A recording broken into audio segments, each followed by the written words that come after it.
Hi guys. Today we're going to be talking about equivalent fractions, and this is lesson 15.1 in our textbook.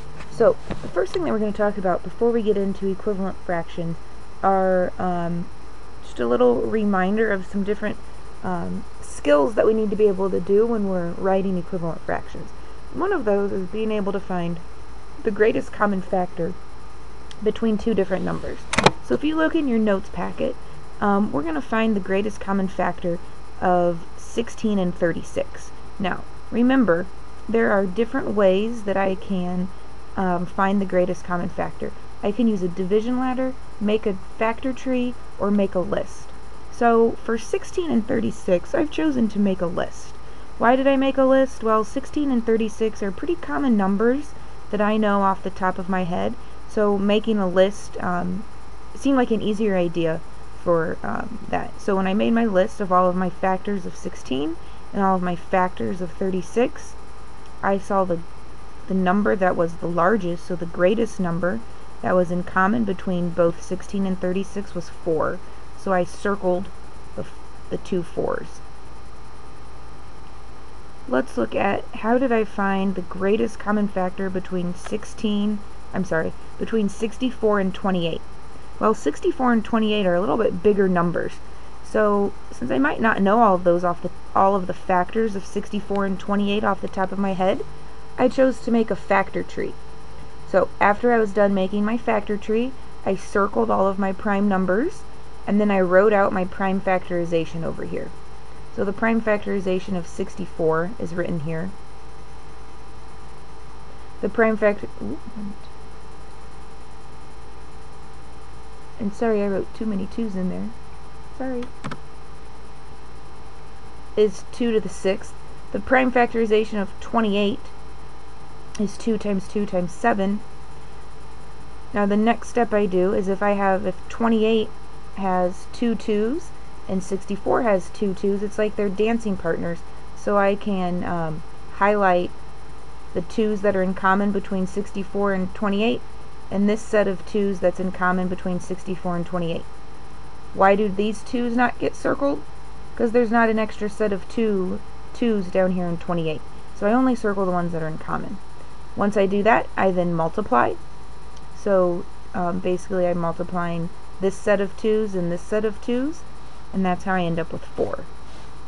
So that's a review of how to find two different methods of how to find their greatest common factor.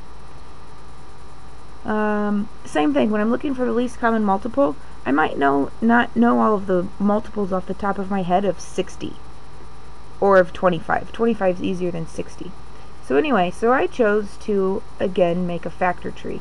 Here's my factor tree, and again, this is something that if you're not good at this needs to be written in your notes. So I make my factor tree of 25, my factor tree for 60. I then write out my prime factorization. This time, when I'm finding my least common multiple, remember, I'm finding the number wherever it appears the most. So for 25, I have 2 5's listed. For 60, I have 1 5 listed.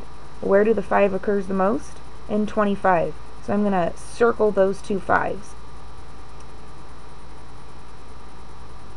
Where does 2 appear the most? Well, in 60, because it's right here.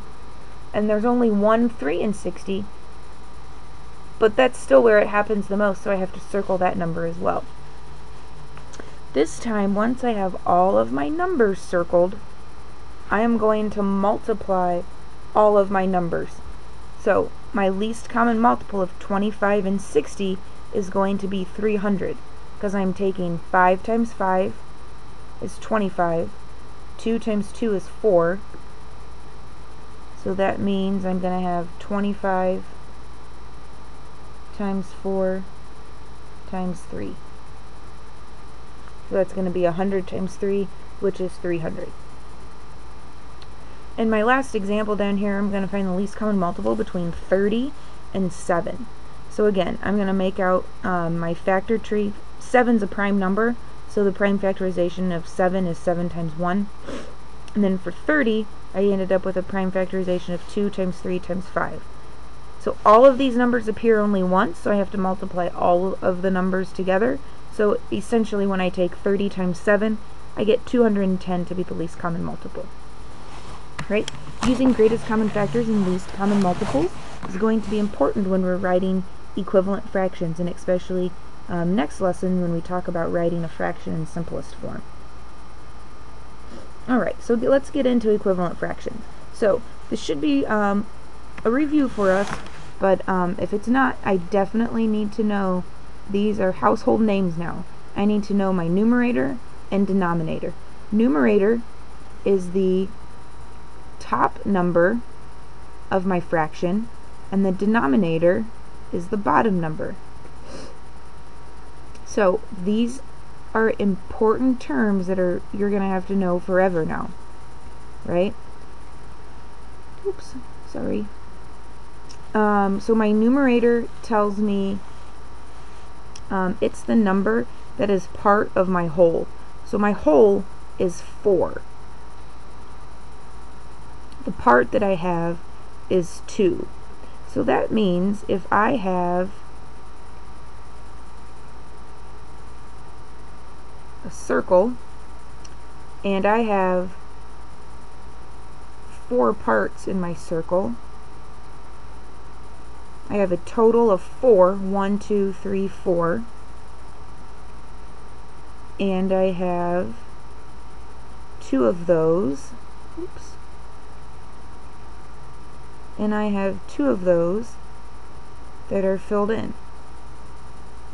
So my fraction is 2 out of 1, 2, 3, 4. 2 out of 4.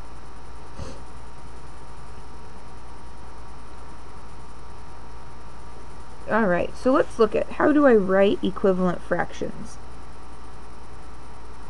So, let me change my pen colors here. No, that looks navy. Alright, so first of all, review. Equivalent means equal. So how do I find equivalent fractions? One thing I can do is I can multiply my numerator and denominator by the same number. So whatever I do to the top, I have to do to the bottom. So an easy way to do that would be to let's just multiply by 2. So if I multiply my numerator by 2, I end up with 4. And if I multiply my denominator by 2, I end up with 30. So 2/5 and 4/30 are equivalent.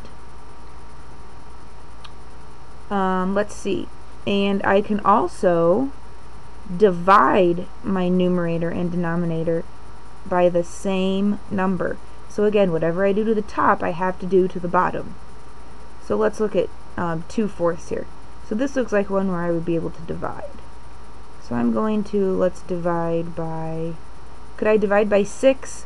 No, because that doesn't give me a whole number. Can I divide by 2? Heck yeah, 2 divided by 2 is 1. Whatever I do to the top, I have to do to the bottom. 4 divided by 2 is 2. So I now know that 2/4 is equivalent to 1/2. Now, let's go back here to 2/15. Can I divide 15 divided by 2? Does that give me a whole number? No. So when I'm dividing, I'm going to usually be dividing by my greatest common factor. And that's why greatest common factors and least common multiples are going to be important in fractions. So if I divide my top and bottom number by the same one, it has to be, I have to have a common factor that can be divided. When I multiply, I can pick whatever number I want to, but whatever I do to the top, you try to finish this sentence, whatever I do to the top, I have to do to the bottom. Alright, now let's do the you try example. So you're going to write 2 equivalent fractions for 8/12 and 3/8. So I'm going to hit pause. Alright, let's see what kind of equivalent fractions we could come up with here. For 8/12, the first thing I did was I multiplied by 2. So I multiplied my numerator of 8 by 2 and I got 16. Multiplied my denominator of 12 by 2 and got 24. So I'm going to have 16/24. 8 and 12 also have common factors, so I divided by my greatest common factor of 4 and got 2 for my numerator, divided by my greatest common factor of 4 for my denominator down here and got 3, so an equivalent fraction could be 2/3. I could also, if you chose to divide by just a common factor of 2, I could also end up with 4/6. So I actually give you 3 different options here. But remember, if you multiplied by a different number, if you multiplied by 4, remember the rule is if I multiply my numerator by 4, I have to multiply my denominator by 4. Whatever I do to the top, I have to do to the bottom. Let's look over here at 3/8. I only have, I'm only multiplying over here to find an equivalent fraction, because I don't have any common factors between 3 and 8, so I can't divide this. So I'm going to end up with, I chose to multiply by 2 and by 3, so I had 6/16 when I multiplied by 2. When I multiplied by 3, I ended up with 9/24. Again, if you chose to multiply by a different number, as long as you multiplied the top number and the bottom number by the same number, you should have an equivalent fraction. Right? So tomorrow, be ready to work on your bell work, and we will see you then, and that's everything about equivalent fractions.